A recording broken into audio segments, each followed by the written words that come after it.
ng November, doon namin na-encounter yung unang panloloko or scam na ginawa sa amin dito sa bahay. Bumabali na ng bumabali ng bumabali na hindi na napansin na nasagad na namin yung 100% na bayad sa kanya. So nung nabayaran na namin siya ng 100%, tinakbuhan niya na yung trabaho. Iniwan niya yung gawa niya nang hindi maayos. May mga uwang, may mga butas. So ang ginawa nung sumalong, inulit niya. Meron kami ulit na kuwang bago. Ito na yung sunod na kalbaryo. Una, okay naman talaga. Talagang best foot forward. Pero eventually, nararamdaman namin na minamadali para makuha yung kabuuan ng bayan. Naka-stay in sila. Yung mga smart toilet, mga smart products namin. Nababoy. Pagbukas namin, may dumi pa.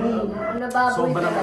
Ito yung mga bagong map na binili ng papa mo, nawala eh. Maraming nawalang mga products na yung iba, smart products eh. Gusto na nilang kunin yung kabuuan ng bayan. Hindi na kami pumayag ng mga pangyayari na vandal yung bahay. May gumuhit ng mahaba dyan sa labas, may nagvandal sa taas. Sa taas ha, Tinatarang na. dumating kami sa point na nagkabit kami ng CCTV para mabantayan lang yung bahay. Pero may nagtanggal. Hanggang dumating kami sa point na yung CCTV, tinapatan na namin ng isa pang CCTV. Kung tanggalin man niya, makakapture siya nung isang CCTV. Ganon. Sobrang conflict na pangyayari na to. Umabot kami sa police station.